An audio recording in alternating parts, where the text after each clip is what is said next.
We're live on the outskirts of the capital, Budapest, at a track that's extremely popular with both the fans and our drivers. I'm talking, of course, about the Hungaroring, and we're about to begin the Hungarian Grand Prix. Located 12 miles northeast of the Hungarian capital Budapest, the 14 corners of the Hungaroring are steeped in history and prestige. Overtaking's always been difficult on this technical 2.7-mile track, but the last few years in particular have turned up some exceptional races. So let's hope we're in for another one here today. Off the back of a fantastic qualifying session, it's time to see how our starting grid looks like for today's race. Let's run you through the driver grid order for today's exciting race. A fantastic effort from Esteban Ocon yesterday, and it's put him on pole, edging out Max Verstappen, who'll start from P2. Moving on to the rest of the grid, we have Norris, Leclerc, George Russell and Hamilton, Bottas, Sainz, Fernando Alonso and Sebastian Vettel, Perez, Ricciardo, Kevin Magnussen and Gasly, Stroll, Albon, Mick Schumacher and Yuki Tsunoda, Joe and Nicholas Latifi. That's it then, it's time to go racing as we head down trackside for today's race. Natalie Pinkham joins me once again in the commentary box. It's fantastic to have you with us today. I'm curious though, how do you think the drivers stop those pre-race nerves from becoming overwhelming when you're lining up on the grid? Well, I imagine they'll be starting to feel the adrenaline as they anticipate the rundown into turn one, a bit like preparing to go into battle. The unknown situation will bring nerves, but that's a good thing. It'll keep them focused on the moment and on their surroundings as we build towards the start of the Grand Prix. So, here we are on the grid for the Hungarian GP. Top 14, all on soft tyres. Let's see. Yep, everyone on softs. Let's see what the strategies look like. 1 softs and 2 mediums. That's a massive medium stint at the end. Don't know why it's done that. We've just saved 6 seconds. Can we save even more? 6.4, 6.6. 6.7, 6.7. Stay there, 6.74. It looks to be the quickest. Let's see, can we do medium hard? 2 mediums, 2 softs. Let's see what that does. Obviously, with the worn tyres from qualifying, they're not going to be the same length of stint. Oh, I didn't see the time.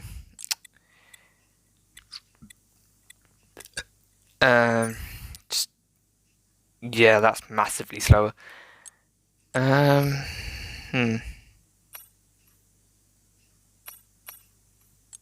try the 1 stop, medium hard. 11 seconds off. Can we go even quicker? 1.4. No, we're going to go 2 stop. Tower seems a lot harder in the second stint, but I'm not sure. Let's take the fuel out, put it at 70 laps, and then to the nearest kilogram higher. Let's start the race and see how we do. One of the few races where I actually haven't got bored mid-race and just wanted to race to end. The highlights did though. Literally 44 seconds highlights. Mine are going to be a bit longer. So here we are, getting ready for the race. 5 red lights. Little bit of wheel spin at the start. That definitely didn't help as Lando got me into turn 1.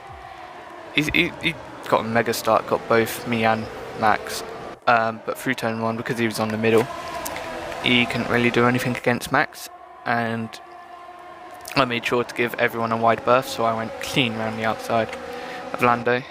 Max being on the inside had a chance, and obviously through turn 2 I just made sure that I stuck to the inside as much as I could, unlike when I was battling Perez last season. But like battling Perez last season, I got ahead, and now it's my turn to run away and just I don't know, conceal? No, that's not right. Just bring the race home, bring P1 and extend the championship lead even more. I had some weird lines compared to the AI, and sometimes weird lines even compared to myself. Sometimes I didn't stick to my own lines.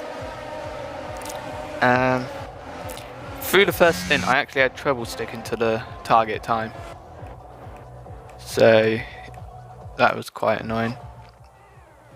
But I mean, it didn't matter too much. It didn't ruin my tyres. I was able a little bit to improve on my fastest lap, I think. Not much though. And so, end of lap 16, we came in for our first stop of 2. And yeah, a little bit tentative into this pit lane. It's quite bumpy on the entry, so I'm always a bit cautious of the bumps. I'm just always cautious of hitting the bump and then it just spinning me around. Either way, came in, little bit of a slow release, mainly because I released the clutch a little bit too early, and so we came out the pit lane 30 seconds ahead of Verstappen coming into the lane, but as Max goes past pit lane, that turns into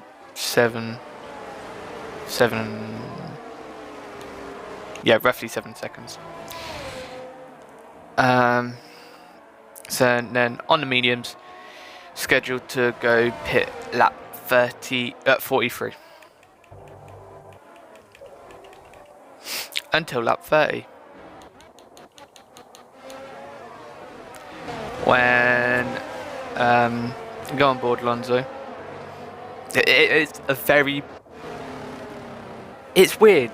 It was not much happened, but I didn't find it boring. I really enjoy Hungary. It's just a shame that I'm really slow. It's just too many low speed corners. It's weird. I'm really good at the high speed corners, but I like the circuit with low speed corners. Either way, as you can see, Alonso came into the pit on lap 30, well, his lap 29, and so I soon got a radio message to change strategy. Instead of pitting lap 43, we'd pit lap 38, and I accepted. I mean, it's not like it is going to affect our tyre wear performance. It'd only be 5 laps. This time Max was able to be a little bit quicker through this stint, and going into the pit lane, it was only, let's round it, 28 seconds. So he'd managed to gain 2 seconds on me. Obviously that would be due to the undercut, and this time round he has a 7-lap undercut. But obviously 7 laps, that will ruin his tyres at the end. So when we come out, I should expect a 5-second gap. Anyway, came into pit lane a little bit more speedy into the lane, and much better release than the first pit stop. So technically we could even get closer to 7 seconds leaving the lane. About 23-second pit loss, it seems.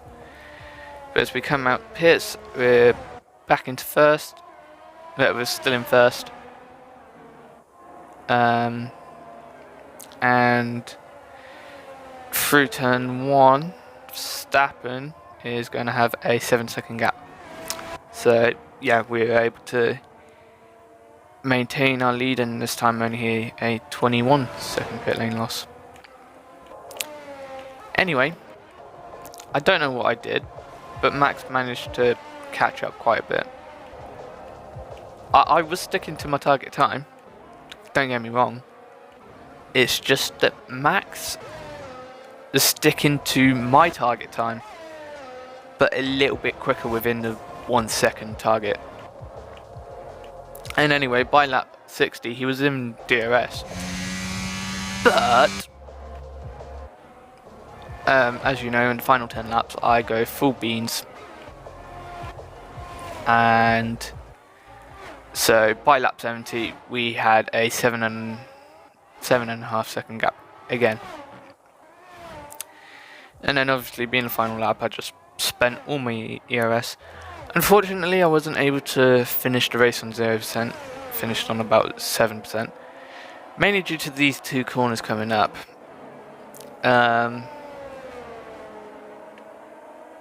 You're on throttle enough that you're using ERS, but not enough that it's properly losing it. So it just stays at a consistent level. So 7% we finished the race with. But we won the race. No penalties. One warning actually on lap 53, so I'll go check that.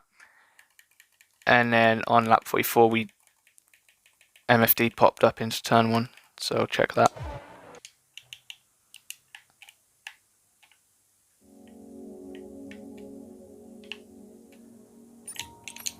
No visual damage beginning lap 44.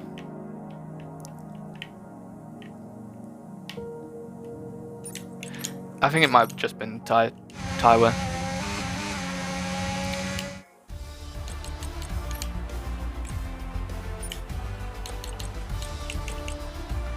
Two things I've missed out.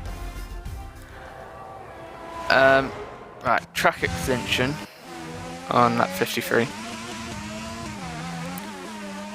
So at this point, I knew Max was closing, but like there was no need to push and go even quicker than I was.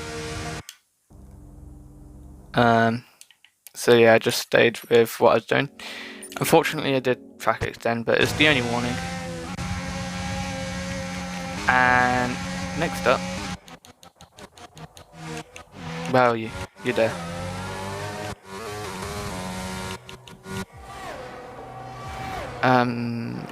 Yeah. So 67 George, running in P5 at the moment. At this point in the race, Lando has dropped to 4th behind Charles Leclerc. Charles taking the podium away from Lando. And in these final 10 laps, I know my target is to go as quick as I can, try and push the brake markers a little bit further back, forward, closer to the apex.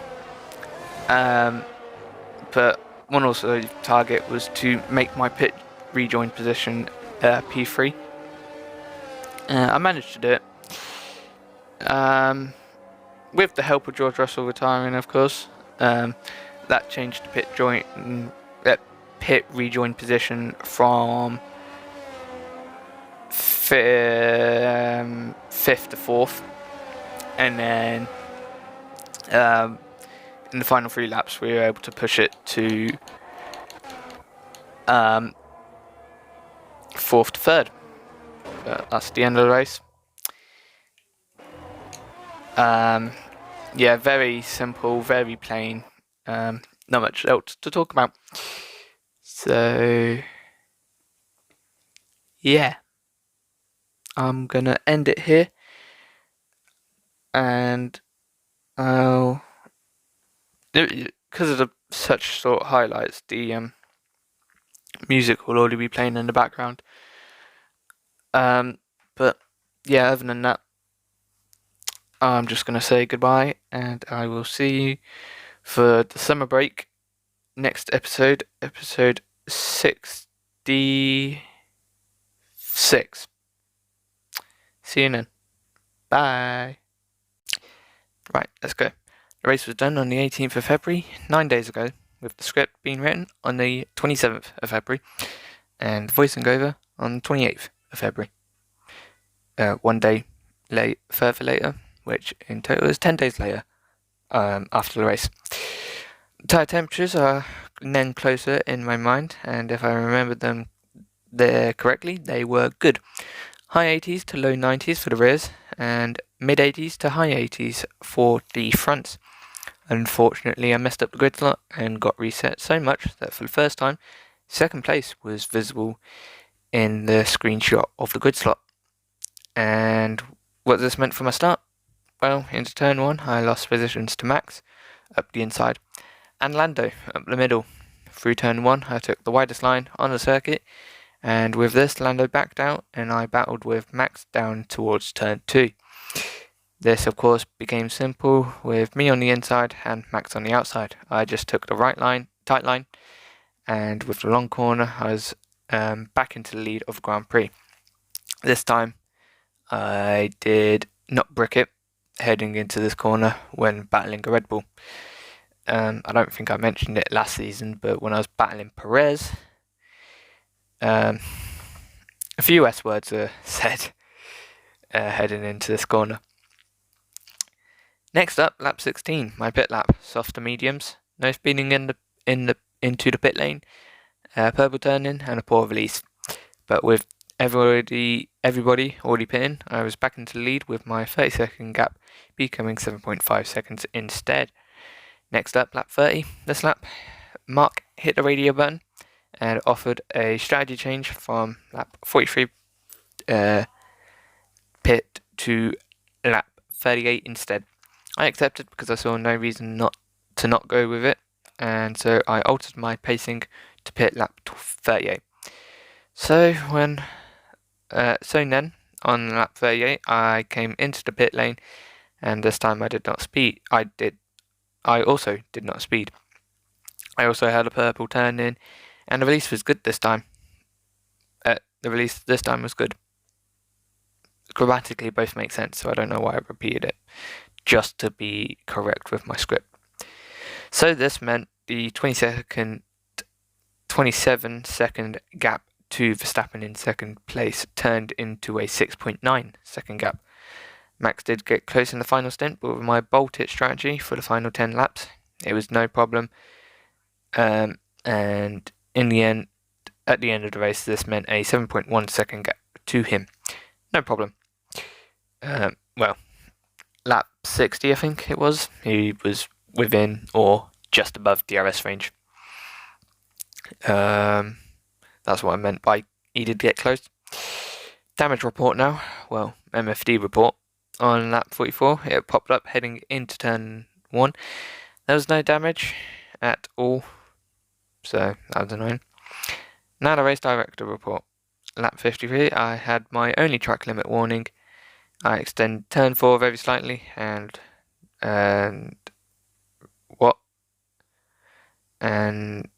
race wide off the circuit, but still on that curb. I extended turn 4 very slightly and went wide off the circuit, but still on that curb that is there. At the same corner, but lap 67, George retired from the Grand Prix, losing his 5th place and handing it over to Lewis with only 3 laps to go. George would probably have been furious with the Mercedes power unit. Anyway, we won the Grand Prix and we continue with our best season ever, excluding the F1 2011 game in 2015, because that AI was so low and I decided to have flashbacks in that season with the controller. Very weird though that from that game I've always preferred cockpit cam, even on controller. I remember, I already said my age, so no point hiding. I remember being a little kid and making an F1 car with my duvet and some boxes, and so whenever I played the F1 game that year, I would just sit in said car and pretend to have my steering wheel is my controller. But I do that now, except no bodywork of the car, and it's a steering wheel and pedals instead of controller. Much more comfortable now. Anyway, I've gone off script. Yes, mainly with the solo AI, but no one cares about that at the end of it all. People only care about the championship result at the end of it. So let's go smash the opposition and win the championship with race wins to finish the season. Let's try and make it 13 wins in a row, ignoring Singapore, of course, because I will probably retire with a crash. That'll be it for today. Nice, short and sweet. Also, in the highlights, I don't know why I said the music would be playing. I kind of forgot that this thing exists here, so now the music will be playing. But what's coming up? This is coming out Saturday, so is it? No, it's coming out Thursday. Practice tomorrow for you guys. Be interesting to see what the predicted pace simulations are. And yeah, I still haven't watched Drive to Survive Season 5. I don't know why that's coming into my head, but that needs to be watched. I'm just rambling now for no reason at all, so I'm just going to let you go. You probably already left, but I'm not going to let you go until I say goodbye. Goodbye.